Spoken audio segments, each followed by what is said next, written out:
家父在外经商，经常坐船出海。有一次遇上了海难，就再也没有回来了。今天是家父的忌日，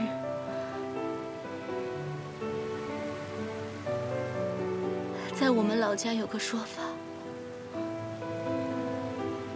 海上丧命的人，要是看到飘荡的小船，都会想要飞上船看看，是不是家人来接自己了。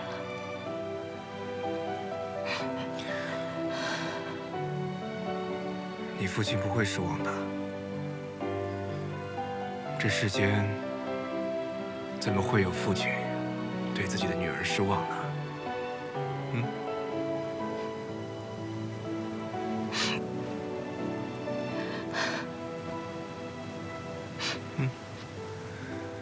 把脸上的眼泪擦一擦。对不起啊，今天把你伤着了。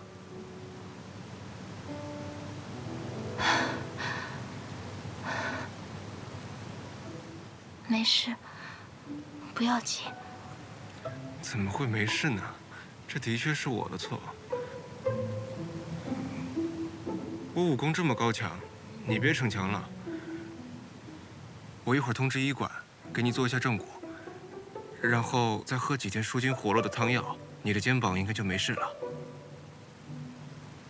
多谢雨公子，多谢知恩。还是叫我雨公子比较好。知恩这2个字，我确实不习惯。不喜欢？我是说不习惯。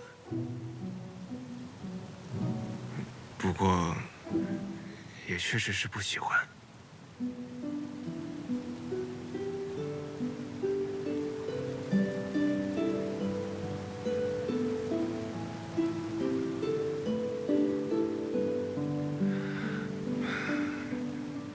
云姑娘，时间不早了，我得送你回去了。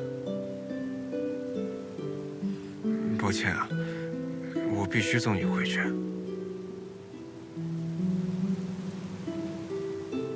可是，你现在是执刃，若是单独和我一起出现，怕是会给公子引来是非。你就这么不想跟我一起出现吗？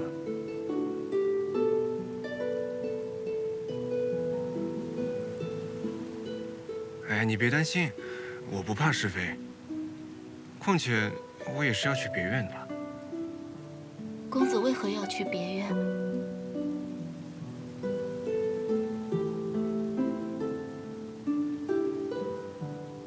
公子为何这样看着我？是不是我刚才说错话了？话倒是没说错，不过云姑娘，你这脸……我的脸怎么了？听说你昨夜也中了毒，满脸红疹，可是今日见你，这面容完好如初，已经恢复了。中毒？怎么会？你没有中毒。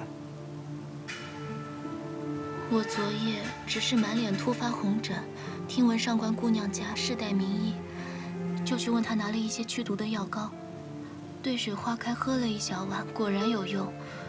睡了1夜就全消了。你发红疹之前都吃了什么？什么也没吃，就是去上官姑娘那小坐了一会儿，我们还一起喝了茶。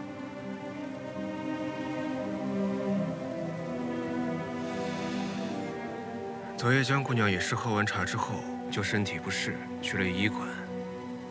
大夫查证之后，才被证实中了毒。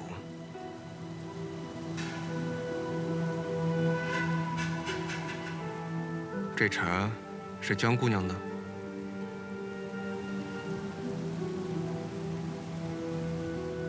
云姑娘，这茶是江姑娘的吗？茶是上官姑娘的家乡茶，我和江姑娘觉得夜深了喝茶睡不着，可上官姑娘还是执意要泡给我们喝。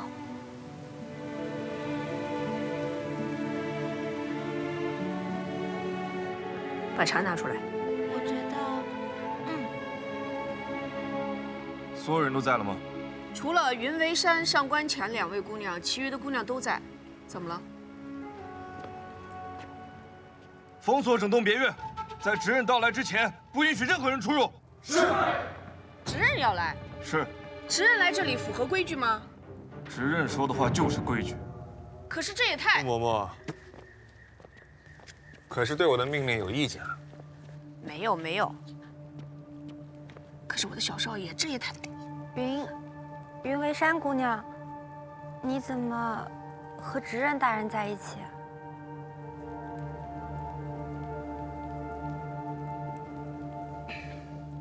我有一个秘密任务，要交给云为山姑娘帮我完成。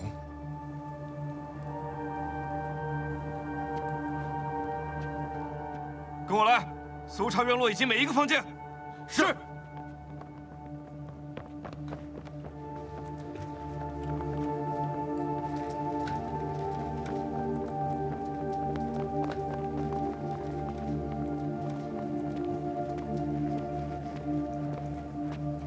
河灯放好了，好戏马上开场。禀告旨，这些茶叶是在上官浅小姐房间里搜出来的，那些粉末是从宋小姐房间里搜到的，装在这个药瓶里。这是。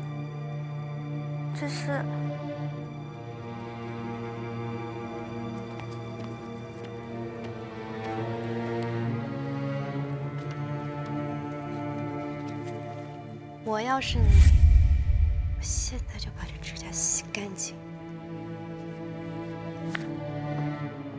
站住！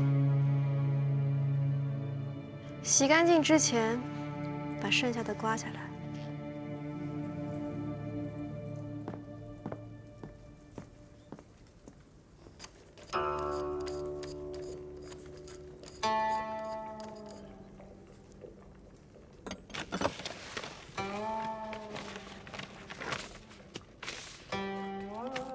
你不是不想留下证据？找不到证据，宫门人就会一直追查，没完没了。是时候给这件事情做个了结了。怎么了结？给这个东西找个合理的主人。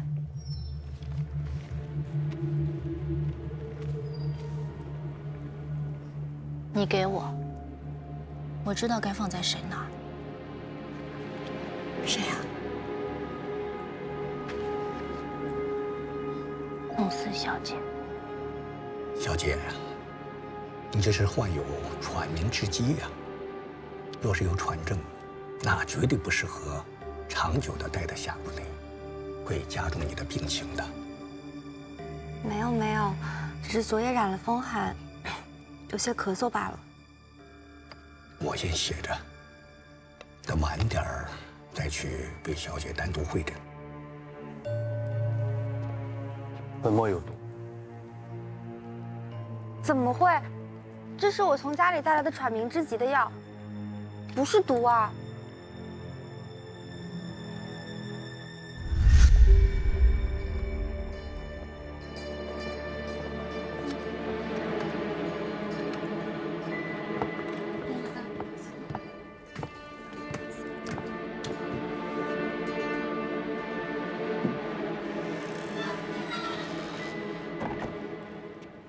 进入宫门之人，都会彻底搜查全身，任何药物都不允许携带。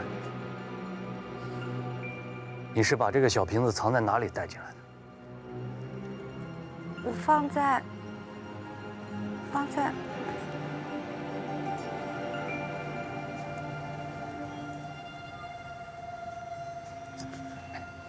有点出息。姑娘说是药，不知可否当面服用？可以，当然可以。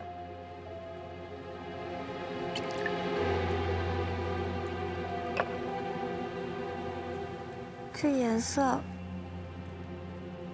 不对。怎么？不能喝吗？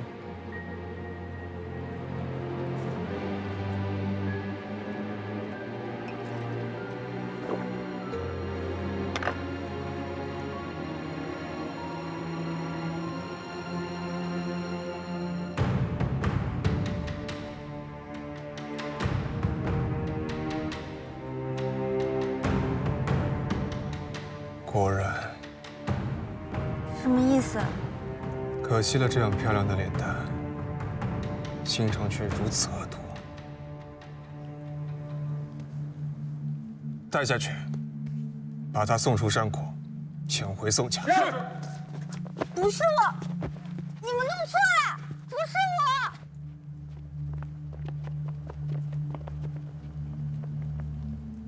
红色粉末查清了，该验验这些茶叶了。本来我想让上官姑娘亲自服用的，但她本人却不在。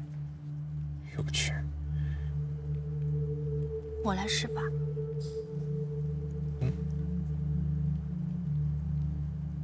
上官姑娘当晚和我们一起喝茶，她自己也喝了，我可以作证。所以，我相信这些茶叶没有问题，而且，确实是上官姑娘治好了我脸上的红疹。让我来吧。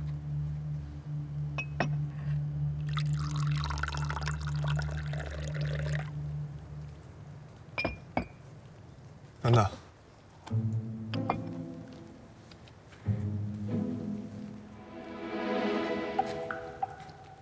既然云为山姑娘说的这么坦荡，那就不用喝了吧。知人大人，这不太好吧？你一碗水得端平吧？这是一碗茶，又不是一碗水。虽然她不用喝了，但是我想审问一下上官姑娘，为何？云姑娘刚刚可能没有注意听，所有进入宫门之人都需要全身搜查，不可携带任何药物或者武器进入山谷。云姑娘刚刚说，昨夜她是吃了上官姑娘的药膏才缓解了红疹，所以我想问一下上官姑娘，她的药膏是从哪里来的？这天色也不早了，我就在这里等吧。上官姑娘应该很快就回来了吧？不然天黑了，可能就回不来了。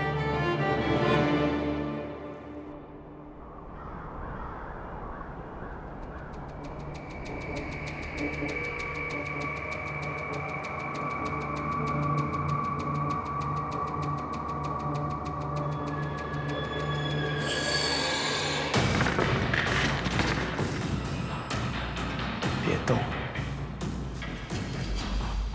你是谁？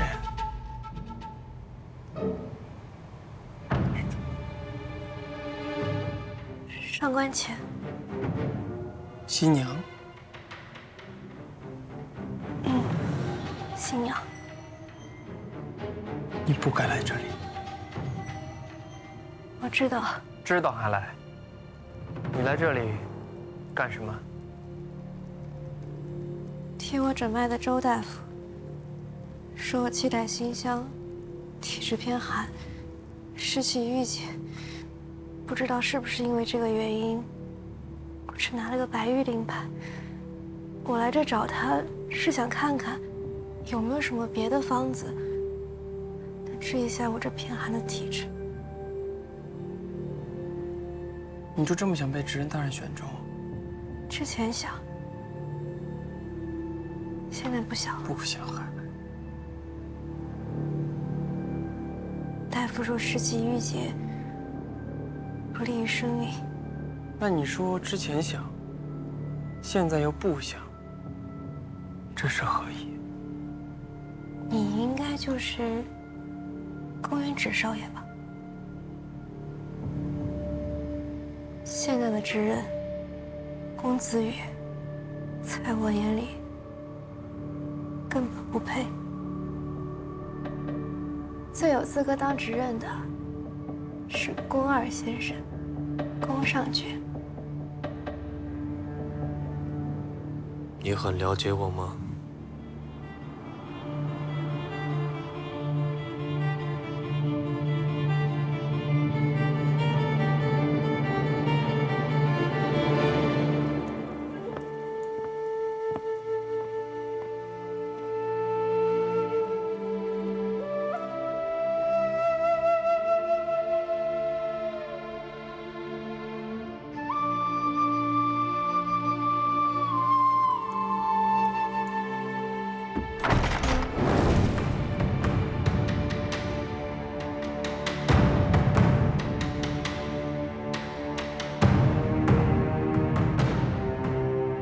上官姑娘，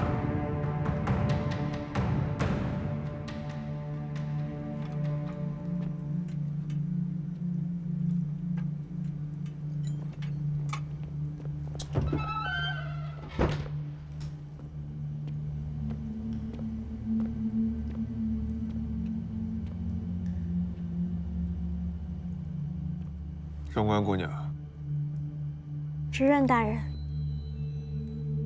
上官姑娘，这是去了何处？前往医馆。哦，姑娘可有身体不适？前日替我诊脉的周大夫说我气带馨香，湿气郁结，所以只拿到了个白玉令牌。我前去找他是想求个方子，说不定就能拿到金色令牌，被执刃大人选中，成为新娘。上官姑娘，这宫门内地形错综复杂，你是如何找到医馆的？而且，父兄遇害之后，这宫门内高度戒严，你竟然可以一路畅通无阻，有来有回。确实复杂，把我都弄晕了。幸得我遇到一个前去医馆取药的姑娘，我跟在她身后才找对了地方，而且回来的路也好些折腾，天都黑了。小女子不知宫门内规矩，如有任何逾矩之处，还请执刃大人责罚。责罚倒是不必了，不知者无罪，以后多注意就行。不懂的规矩，可以问傅某某。这么轻松就过关了，多谢执刃。不过，我倒是有一事想问问上官姑娘。执刃，请问，知无不言。江姑娘和云姑娘昨夜脸上突发红疹，江姑娘更是重度昏迷。云姑娘跟我说，他们都喝了你从家乡带来的酱花茶，所以我想问问上官姑娘。执刃大人是不是想问，这酱花茶是如何带进宫门里的？茶是放在随行嫁妆里，是经过彻底的检查才送回我们房间的。执刃大人如果不放心，可以去问一问负责检查新娘嫁妆的人。而且这茶我也喝了。是的，这一点，云姑娘已经帮你作证了。多谢云姑娘。云姑娘也说要感谢你。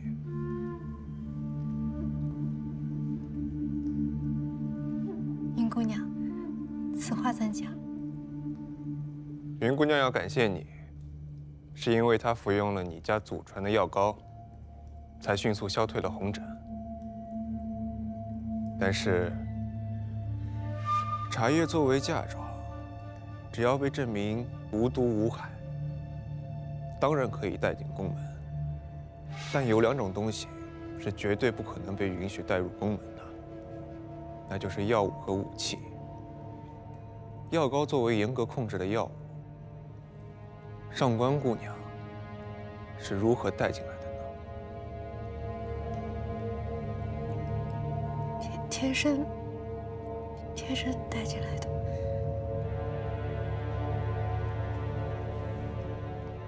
那一会儿麻烦上官姑娘把剩下的药膏交给侍卫，让他们带回医馆研究一下。如果真的是无害的良药，那倒也是无妨，只是希望以后不要再犯。但如若这药膏有异，我会再来找上官姑娘。就算是无害的良药，也是宫门的大忌，不可无妨。我说无妨就无妨。小祖宗，多谢执刃大人宽宏大量。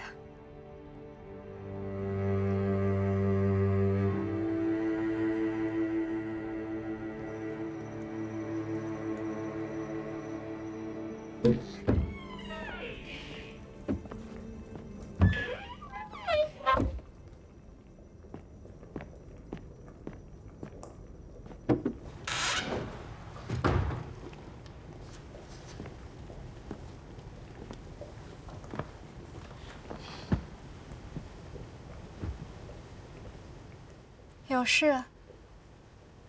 你今天当真去了医馆？对，真是去找大夫？那倒不是，体寒气郁本来就是编出来的。我和你一样，在无风的时候就吃了好几个月的药，身体早就调理好了。我去医馆是想找宫元直，没想到歪打正着，碰上了宫上爵。原来你的目标是宫上爵。你还挺聪明。宫家子弟中最难对付的就是宫二。宫门里每个人都难对付。是吗？我看公子羽看你的眼神都是直勾勾的，有把握了吧？有，应该有。你呢？我也有，特别是今天见到宫上爵之后，我觉得我更有把握了。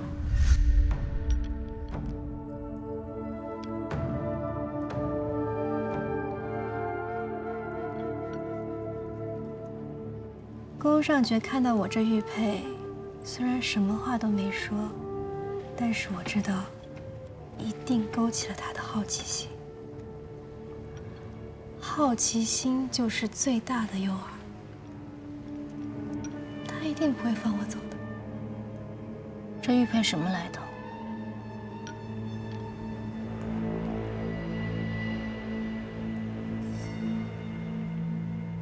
对了，下次你再有什么行动，提前告诉我，否则像今天这样，我不知道该怎么照应你。照应我？告诉公子羽我身上有药膏，让他来查我，这叫照应。以我们两个的身份来说，你觉得，在宫门众人眼里，我们俩的关系是亲密无间更好，还是彼此敌对，让所有人觉得我们恨不得将对方杀之而后快更好？敌人的敌人就是盟友。这是在刀尖舔血。这是目前最好的办法，不是吗？我的目标是公子羽，你的目标是宫上爵。要赢得他俩的信任，首先一点就是得认同他们的敌人，和他们站在一边。宫上爵一直是呼声最高的执刃继承人，而且他对公子羽的身份血脉一直存疑，所以他和公子羽必成水火之势。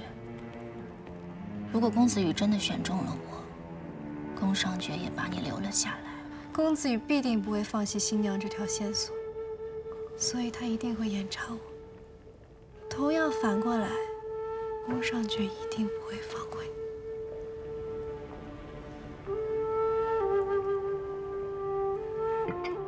所以我和你必须死咬对方，斗得越狠，他俩才越信任我。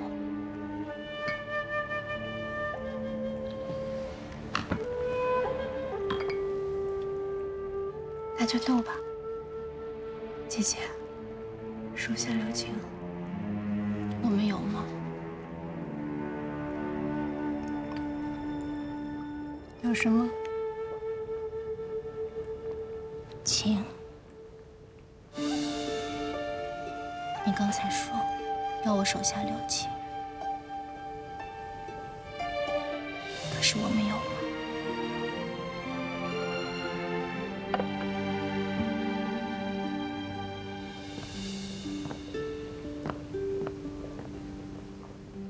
云为山，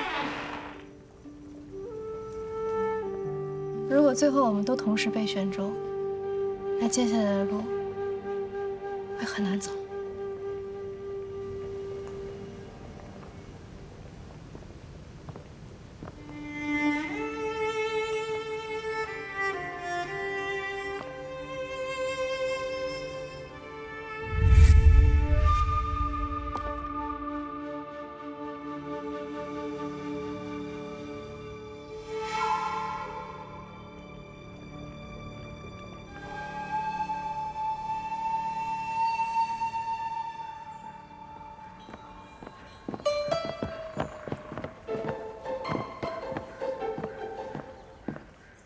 站住！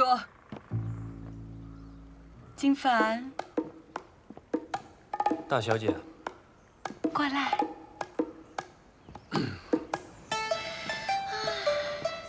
天都没亮，鸡还没叫，你要去哪儿？医馆。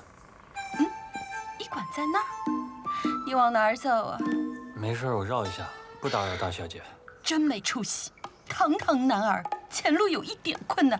哦不，一脸军训，都不知道迎难而上。哦不，迎头而上，真是白长了一副好皮囊。这和我皮囊有什么关系？站住！我也要去个地方。你去哪儿？医馆。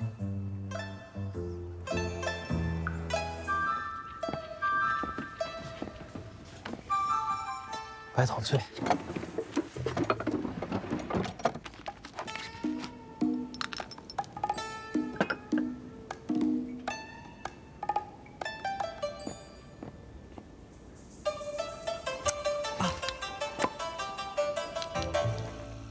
怎么样？怎么样？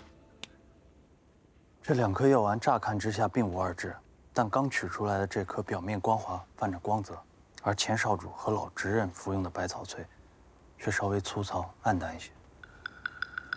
光滑、粗糙。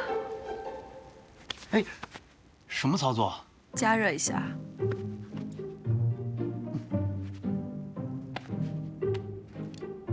这就是少主之前吃的。哎，你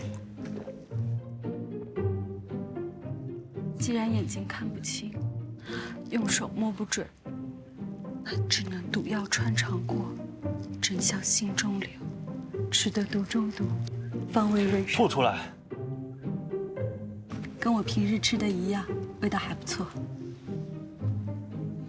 快去给我倒杯茶。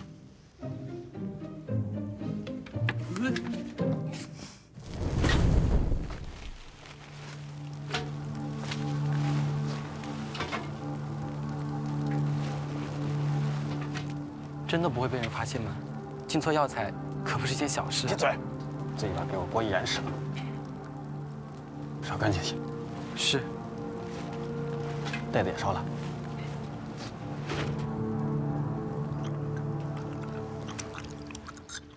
你又在吃什么？既然从外表真假难辨，那就只能试试药性。我胡乱找了些毒草，随便吃吃。你也太随便了。如果我没事，那就证明少主和执刃的百草萃没有问题。如果我中毒了，要记住，我是为敌而死。吐出来。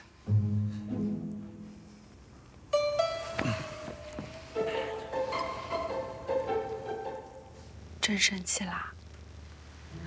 骗你的，我怎么会吃毒药呢？宫门的毒药不会放在药房里，这前厅啊，只是一些功能性的药丸罢了。百草萃不仅可以避毒，还可以让一些功能性的药丸失去作用。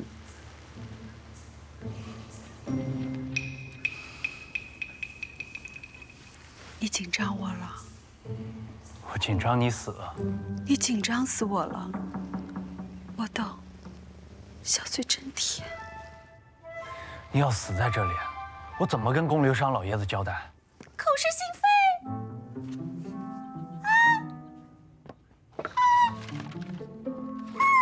百转千声，此药丸会影响声带变化，令音色变窄变尖。男子乔装易容时搭配适用，女子慎服。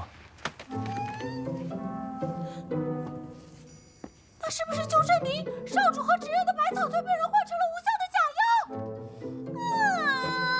那人家的吸尘还是有作用的。你有没有闻到一股刺鼻之气？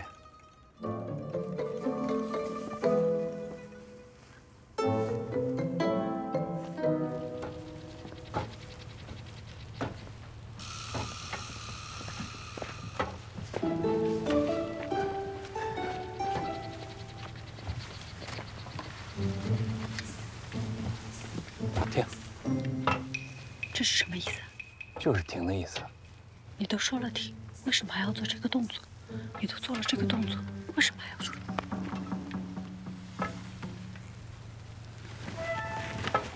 你在这里等我。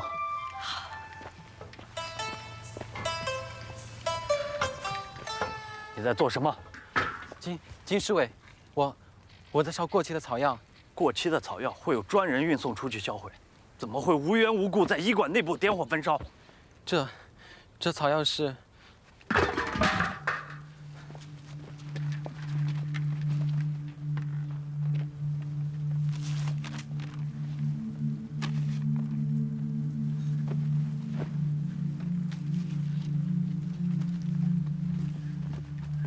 金公子有心了，还为我准备了惊喜，这可是我们的定情信物。这是案情证物。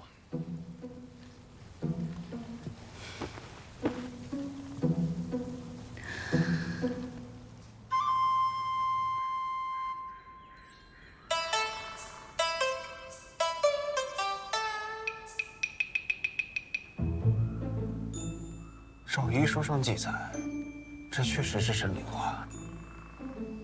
但为何那个医馆的下人鬼鬼祟祟，像是要毁尸灭迹呢？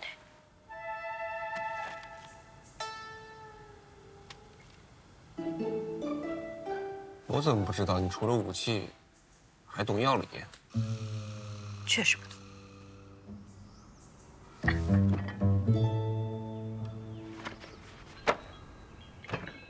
我们都不懂药理。宫门的解药跟制毒都是由指公负责，但这公元指不可能帮我。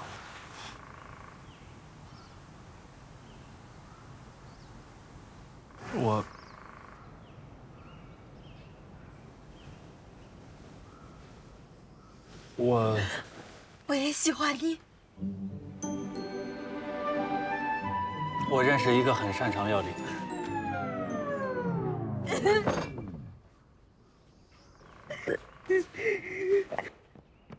执刃大人，3位长老有请。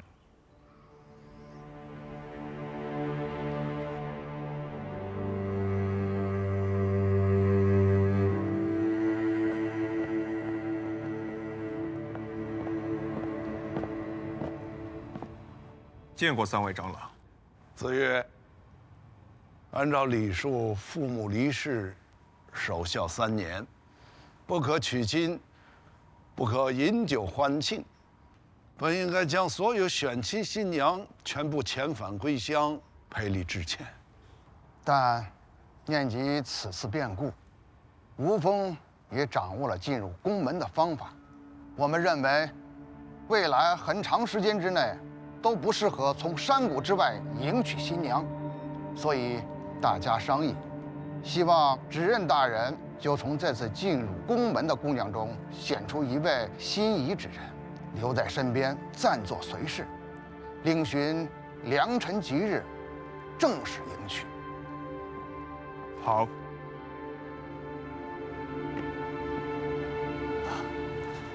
上爵啊，你也到了婚娶之年，不如就一并选择了吧。也好，此次选亲本为前少主而设，近年来宫门事务繁重，我本无意许其。但今日变故，让我不由得重新思量。宫门血脉一直薄弱，况且从近期种种迹象看来，吴峰对宫门的围剿已经开始谋篇布局了。这是好事，好事成双吧。邹瑜弟弟，意下如何？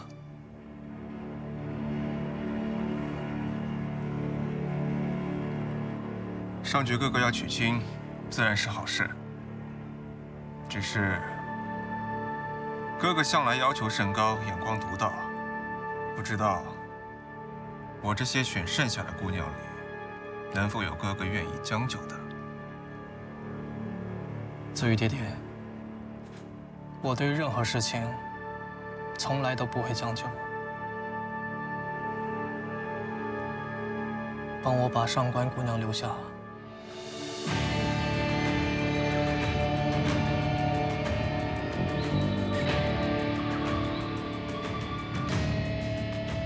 知人，你不会是也想选上官姑娘吧？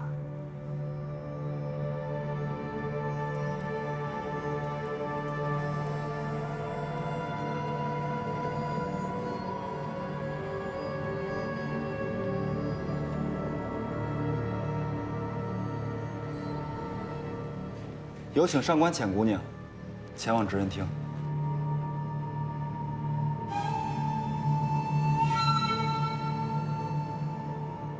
执人大人选了上官姑娘，那我们这些人怎么办？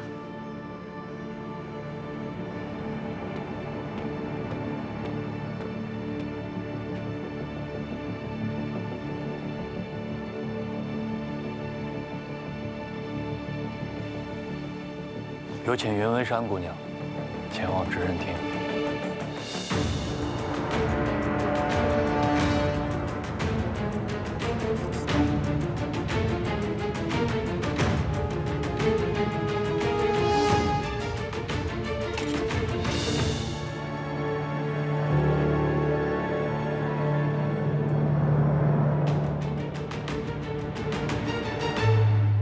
人带到了。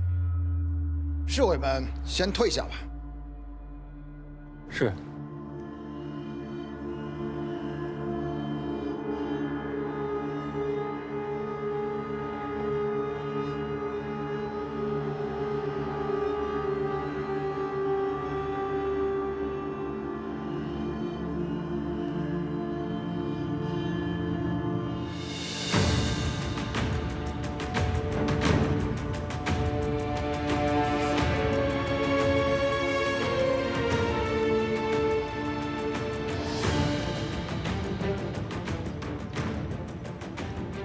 甄侍卫，你不能进入宫门后山。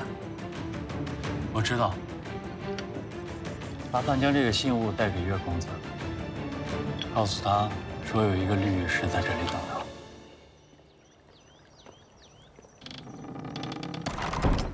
既然执人和爵公子都已经选好了自己未来的新娘，那么云为山、上官浅两位姑娘，从今晚开始就作为随侍入住爵宫和御宫吧。不必如此匆忙。此次选亲被无风之人利用，以致杀手潜入宫门，导致执人和少主身亡。虽说已经找出1名无风刺客，但难保不会有第2个。我也是因为想到这一点，才选了云为山姑娘。执人大人，你此言是何？当初我假意试探，带所有新娘离开地宫那晚，云为山姑娘就想逃离宫门。昨日我又遇着她，她想再次逃离宫门。这样一个费尽心思想要离开这里的人，绝不会是处心积虑想潜入宫门的无风细作。只是，不知上爵哥哥是如何挑选新娘的了？难道只是因为上官姑娘长得好看吗？你不说我都没留意。原来子羽弟弟一直在留意上官姑娘的容貌身姿啊。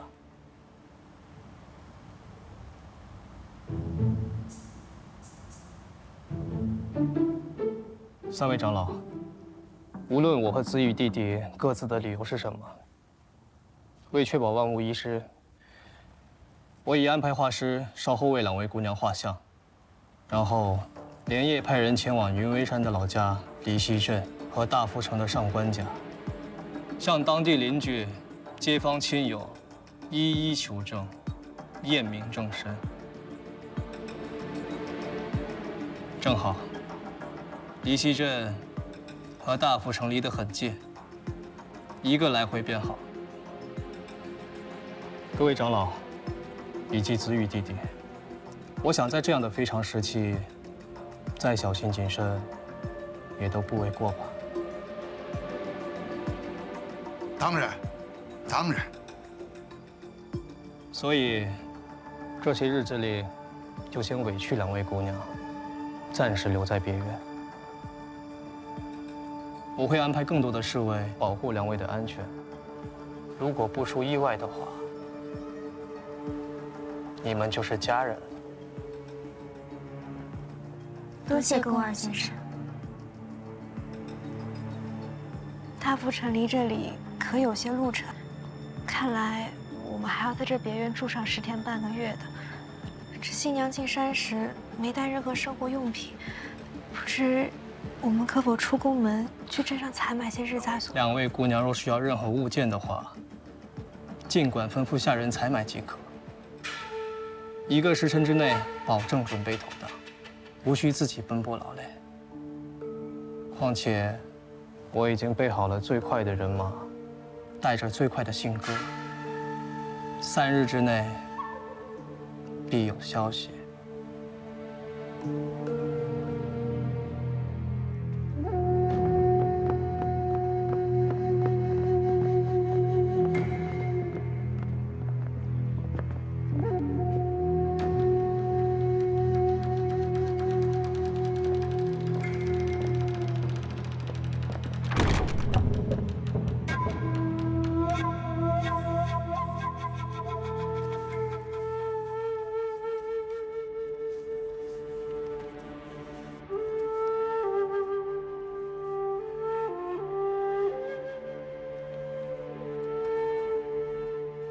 虽说已经找出1名无缝刺客，但难保不会有第2名。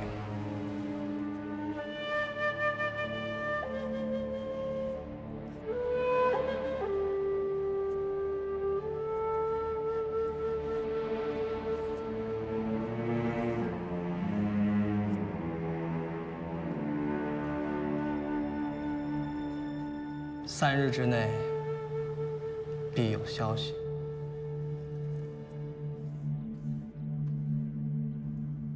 子尚大小姐和原芷弟弟都到了，我想请3位长老多留一会儿，我有要事要和大家商议。3位长老年事已高，先让他们回去休息吧。你有什么要事，可以直接跟我说。我虽然年纪尚轻，资历尚浅，但我已经是执刃，还请绝公子注意分寸。我要商议的，正好就是此事。想必你也留意到了，从你进来到现在，我没有开口叫过你一声执刃，对吧？想要让我对你喊出这声执刃，子羽弟弟，不容易，也不难。今日长老都在，我想说的事情是，我宫尚爵不认可，且反对公子羽成为宫门新的执刃。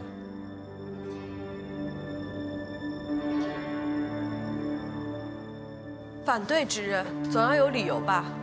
公子羽完全符合缺席继任的条件，难不成你是要违反宫氏家族留下来的祖训家规？宫氏祖训，任何人都不能违背。但是公子羽，他当真符合吗？祖训家规我抄了30多次，我记得很清楚。抄了那么多遍，那你倒是背一下呀。缺席继承者需行过弱冠成年之礼，这一点公园指弟弟你不符合。第二，继承者须为男性，这一点我不符合。第三，继承执刃者须是身在宫门的宫门后人，这一点事发当时远在山谷之外无法联系的宫上爵爵公子你不符合。你自己也数过了，要符合4个条件。你有没有在听啊？弱冠之礼，男性，身在宫门，一共就3点。第3个条件的重点，不是身处宫门内外，而是宫门后人。你想说什么？直接说。我哥的意思是说，如果公子羽不是这宫门后人，那这继承资格可就荒唐了。公元止，不要胡说！你是什么东西？你也配在这里说话？我想在场很多人都知道，公子羽怀胎不足10月，提前早产。兰夫人在嫁入宫门之前，就一直传闻有一个难分难舍的心上人，所以这公子羽到底是真早产还是足月而生，可真不好说啊。元直，执刃，大典之臣不忍逗留，上爵管管你这点。上爵，你疯了！哥们儿，荒唐！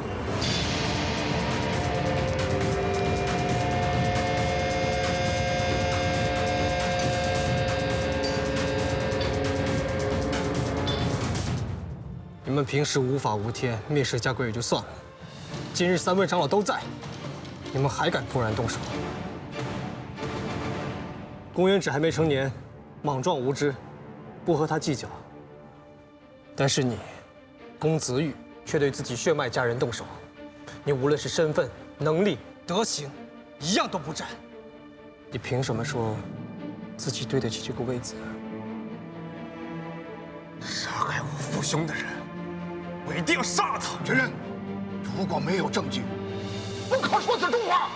无凭无据，血口栽赃，你不配当执刃。证据我当然有，还有你宫上爵，你也脱不了干系。我怎么了？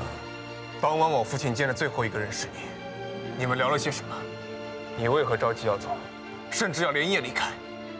你们到底去了哪儿？做了什么？有谁看见？说得清楚吗？当然说得清楚，自然也有人知道，但这是机密，由执刃亲自下达的命令，我没有必要向你汇报。我就是执刃，我命令你现在立刻马上向我汇报。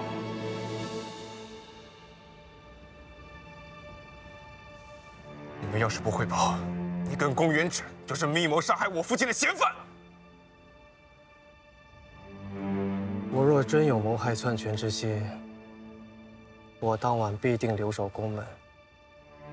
我若在这宫门里，执刃的位子，怎么可能轮得到你坐？行有不得，反求诸己。自己担不起这执刃之位，就不要信口编排他人谋逆。让你们都看看，我到底担不担得起执刃之位。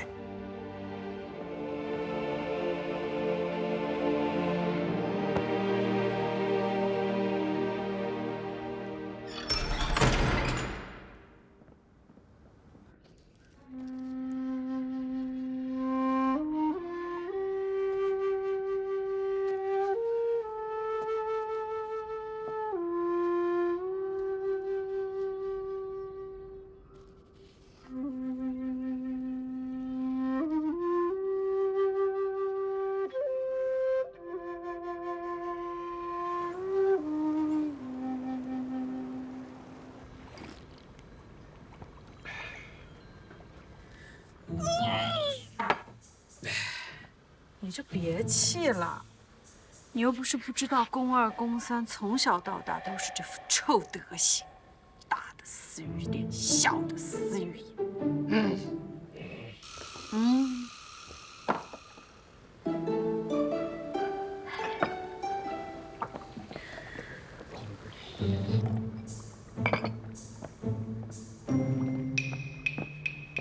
知然，我之前说的可以帮我们辨别药材的人马上就到。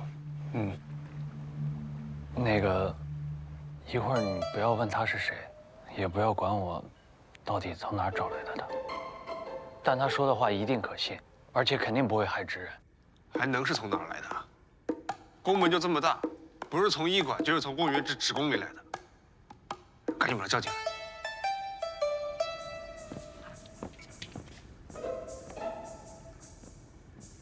我第一次发现他说话这么磨叽，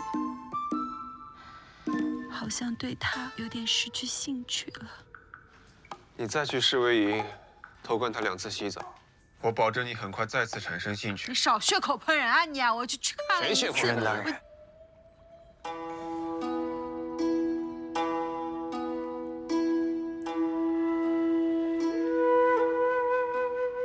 你是？ 说好不问的呢。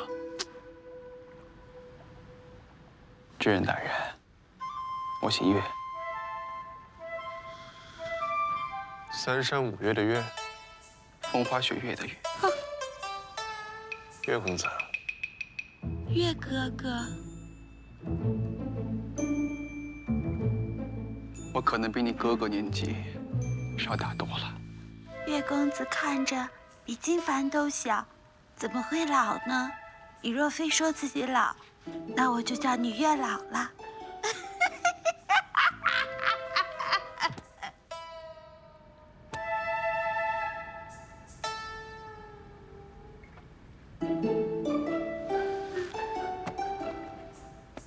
岳公子，请你看看，这个是否是百草萃原料中最重要的神灵花？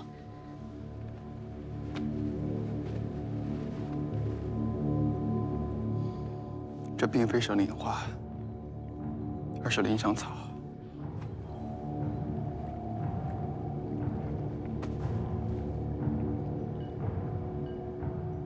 那如果百草萃原料里把神灵花换成林香草，这百草萃还有效吗？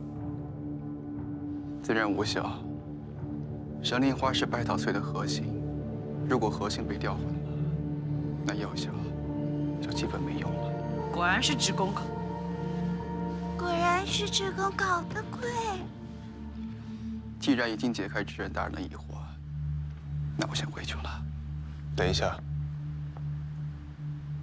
知人大人还有什么吩咐吗？你说回去，回哪儿去？说好不问了，你这个骗子！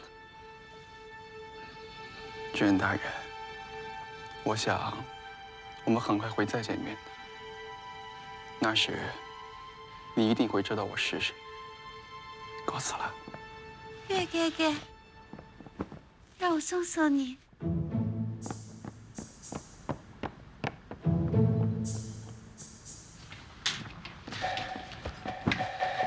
水性杨花，书里写的果然没错，女人没一个好东西。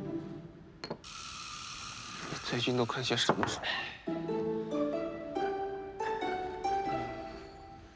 是不是要先把那个可疑的下人找过来审问一下？姬凡，赶紧去找他。现在去啊？这么晚了？怕是已经晚了。好。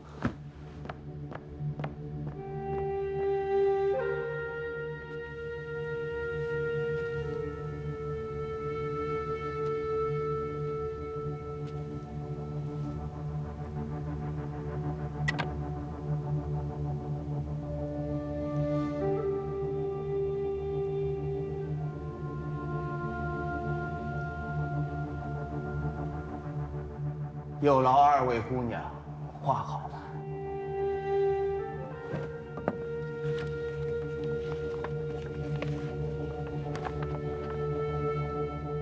辛苦大人。有劳大人，把我画这么美。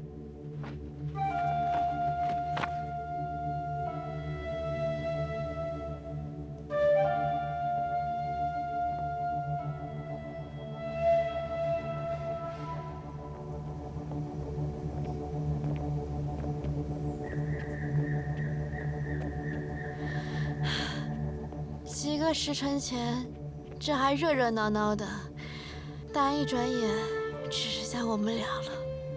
对了，江姑娘已经痊愈，被送出宫门了。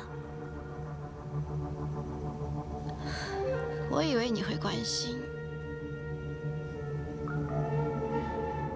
坐了这么久，腰都快断了。我先睡了，姐姐也早点休息。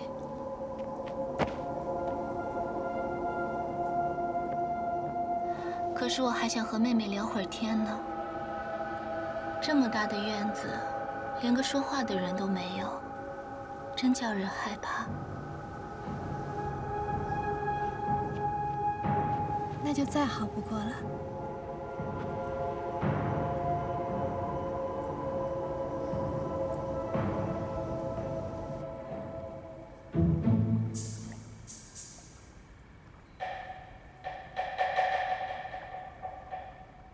我叫你把下人给带来，你把贾管事绑来做什么？我过去的时候，那个下人已经不见了。我看药房贾管事鬼鬼祟祟，也很可疑，就索性把他抓过来了。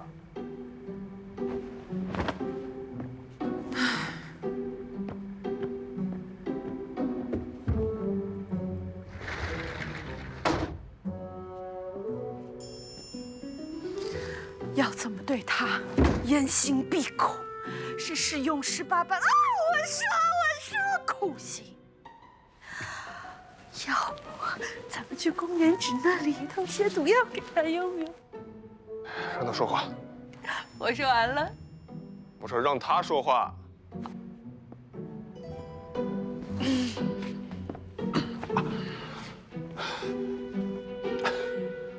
贾管事，你也是宫门老人了，今日念你体面，芷公到底干了什么事情，你自己交代。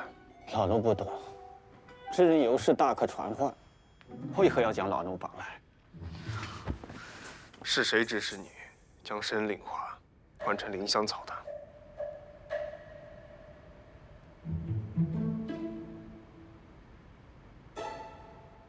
知人痛失至亲，情绪无处发泄也是情有可原，但也不能张口就污蔑芷公调换药材呀。看来是我们冤枉贾管事了。金凡，给他松绑，好生护送出去。啊？还愣着干什么？给他松绑。公子羽，你有事吗？你别管我。一会儿所有人都会看到，金凡礼数有加的将贾管事送出雨宫大门。明日一早，我就找人放出风权，说贾管事为钱知恩中毒一事提供了关键线索，并带上奖赏，隆重登门拜访。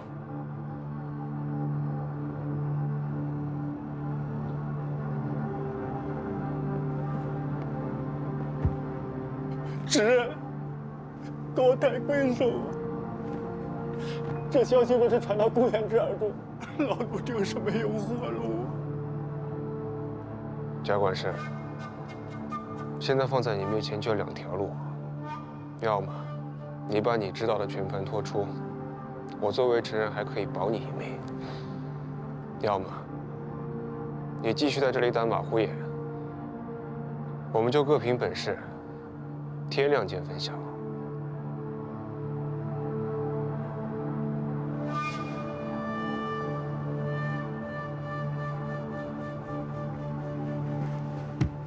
知人英明，老奴罪该万死。老奴也是受人指使，被逼无奈，才调换了神灵花。老奴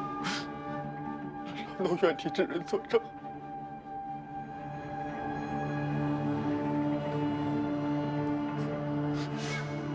给你下命之人到底是谁？公元之。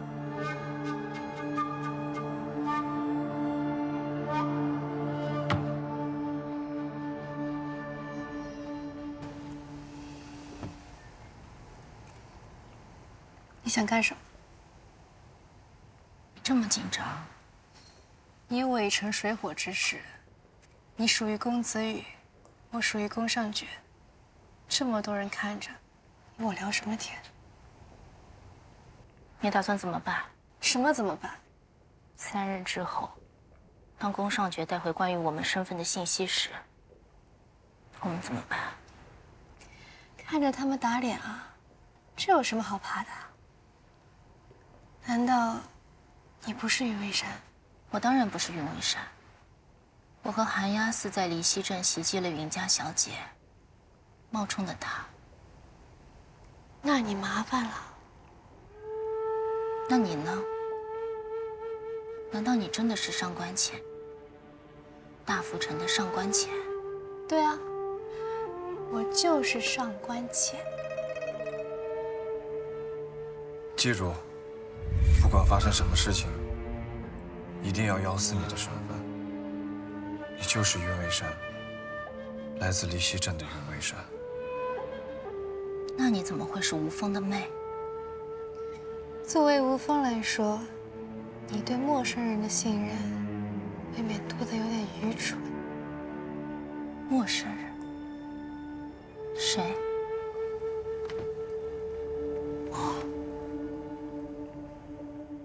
我从小就被家里送去吴峰训练，但是逢年过节或者庙会灯饰，我都会回来，在众人面前露脸。顺便趁着这几天安排几次和城里大户人家的相亲。平日里家里也会安排一个体弱的丫鬟假扮成我，隔着帘子让不同的大夫上门号脉问诊。各种药方子也是不断的送进家来，再大堆大堆的药渣丢出家去。因此，我可以凭借着体弱身寒不宜出门的借口，长期在吴峰训练，所以，即使宫上角拿着我的画像，满城的打听，得到的结果只有一个：我就是上官浅，一个体弱多病、不爱出门的上官浅。那你留下，我必须走，我不能冒险。你想干什么？你疯了！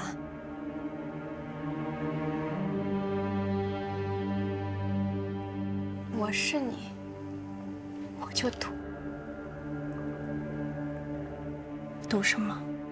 赌吴峰是押宝在你身上，还是押在那个已经暴露身亡的郑二小姐身上？什么意思？就凭郑二小姐那身手和那愚蠢到极致的脑子，她和你一样，最多就是个痴。你真信？一句话骂2个人？我的任务是接近宫上角，而郑二小姐的任务，也只是你来完成。如果吴峰不想断了这根线的话，我想，他们应该会想办法，在离西镇错失你的身份。对吴峰来说，只有他们不想做的事，没有他们做不到的事。记住我说的话，无论如何，一定要坚持自己的身份。你叫云为山，来自离西镇。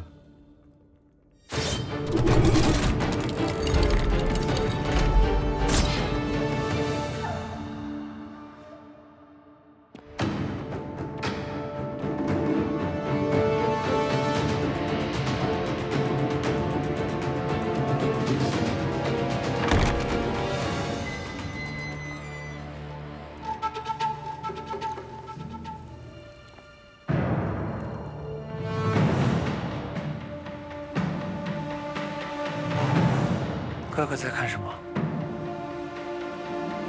信哥提前把云为山和上官浅的身份调查送回来，和哥哥预想中的一样吗？按期带了吗？带了。走。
拥抱你，呼喊你的名，撕开天地所有风雨，斩断了命运。